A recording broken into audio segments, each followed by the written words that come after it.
क्या करें भाई, सब भाग्य का खेल है, ऐसा कहते रहते हैं। पर ये भाग्य के खेल नहीं है, भाग्य ऐसा भाई, भाग्य है क्या पहले ये समझ लो। कर्म 3 प्रकार के होते हैं। एक तो होता है क्रियमान। क्रियमान मतलब जो अभी हम वर्तमान में कर रहे हैं। दूसरा कर्म होता है संचित।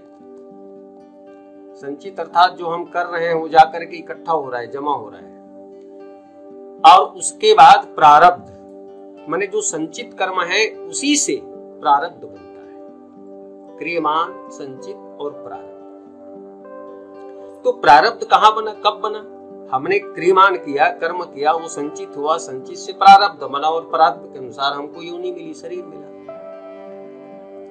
तो हमने जो कर्म किया वही तो प्रारब्ध बना ना। तो अपने कर्म का ही लेखा जोखा है ये प्रारब्ध, ये और कुछ नहीं है। उसी को शास्त्रों ने भावी कहा, भावी भवितव्यता। अब भावी भवितव्यता, इसके बारे में शास्त्रों में बहुत अच्छी अच्छी बातें आई हैं। राजा भानु प्रताप की कथा के अंदर आया, तुलसी जस भवितव्यता तासे मिलई सहाय, आपन आवे ताहि पही ताहि तहां ले जाए। ये भाग्य ऐसा होता है कि जिसको जहां जाना होता है वो नहीं चाहते हुए भी वहां पहुंच जाता है, और अगर जिसको आना नहीं होता वो भी वहां पहुंच जाता है। ये भावी भवितव्यता से, भविष्य में जो घटना घटने वाली होती है वो होके ही रहती है, उसे कोई रोक नहीं सकता। ये भावी है, भावी भवितव्यता किसी के हाथ में नहीं पर है। क्योंकि महाराज वशिष्ठ ने भरतलाल जी को कहा, जब महाराज दशरथ का प्राणांत हो गया, अयोध्या सूनी हो गई, राम जी अयोध्या छोड़ के जंगल आ गए, भरतलाल जी से लोगों ने कहा कि भैया तुम राजा बनो, राजपाट संभालो। सब दुखी थे, तीनों माताएं दुखी थी, सारा प्रजा दुखी था। तब वशिष्ठ जी ने यही कहा, सुनो भरत भावी प्रबल। उसने भी कह दिया भावी, ये किसी के हाथ में नहीं। तो चाहते तो क्या, राम जी के तो पिता थे, राम तो परम ब्रह्म है ना, उसके पिता थे, चाहते तो जीवित नहीं कर लेते। पर सब अपने अपने कर्मों के आधार पर रहे, क्योंकि महाराज दशरथ को श्रवण का श्राप मिला हुआ था, उसको भी तो सत्य करना था ना। तो तात्पर्य ये है कि सब अपने अपने कर्मों से बंधे हुए हैं, उसका फल तो भोगना ही पड़ता है, चाहे भगवान का ही खुद का बाप क्यों ना हो। कृष्ण नहीं बचा पाए अपने द्वारिकावासियों को, अभिमन्यु की रक्षा कोई नहीं कर पाए, वहां भगवान कृष्ण साक्षात थे। अर्जुन जैसे योद्धा, युधिष्ठिर जैसे महाप्रतापी भगवान कृष्ण स्वयं, और भगवान कृष्ण के स्वयं भांजा अभिमन्यु तो बचा नहीं लेते। लेकिन सबको अपने अपने कर्मों के अनुसार भोग भोगना पड़ता है, चाहे भगवान ही क्यों ना हो। इसीलिए कह दिया वशिष्ठ जी महाराज ने, सुनो हो भरत भावी प्रबल, बिलखी कहे हो मुनिनाथ। और 6 चीजें भगवान ने अपने पास रखा, आदमी को नहीं दिया। 6 चीजें भगवान अपने पास रखते हैं। कौन कौन सी? हानि लाभ, जीवन मरण, 4 हो गया ना, यश अपयश, विधिहात। ये विधाता है ब्रह्मा जी के हाथों में ये 6 चीजें।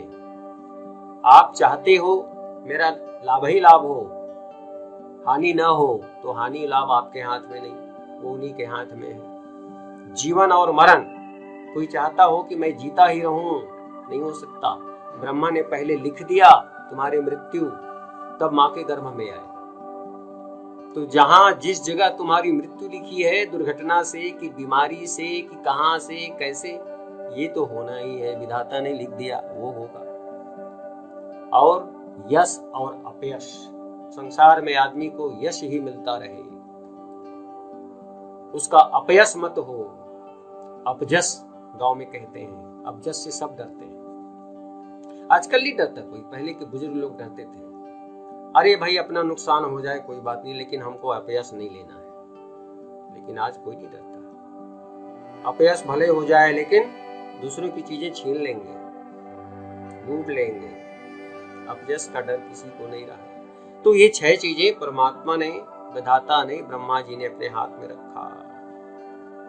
और इसी तरह से तो भावी भवितव्यता है, जिंदगी में जो चीजें घटने वाली हैं तो क्या वो मिट नहीं सकती? मिट सकती हैं।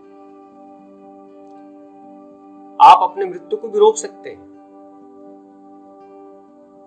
तो क्या करना चाहिए? बोले एक ही है संसार में, जो तुम्हारे मस्तक में लिखा हुआ है, हाथ में भी हाथ की रेखाएं हैं, हस्तक रेखाएं, वो भी मिट सकता है अगर भगवान शंकर की आराधना कर लो।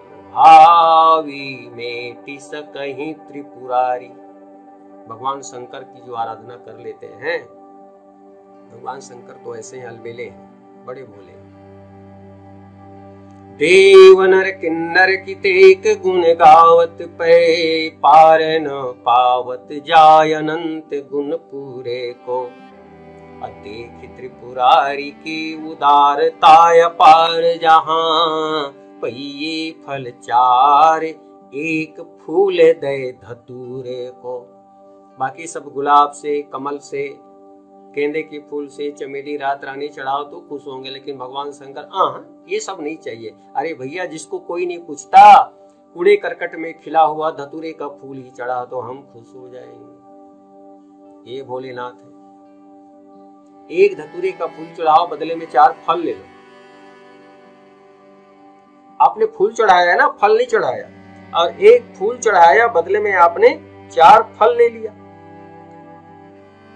4 फल कौन सा? धर्म, अर्थ, काम और मोक्ष। तो इतना भोला भाला कोई दुनिया में महादेव है कि इसलिए महादेव कहलाते हैं। तो उनमें ये शक्ति है कि वो भावी को मेट सकते हैं। किंतु जब पार्वती जी का प्रसंग आया, पार्वती ने भगवान शंकर से छुपाया, मिथ्या बात कही कि मैंने कोई परीक्षा नहीं दी है राम जी की।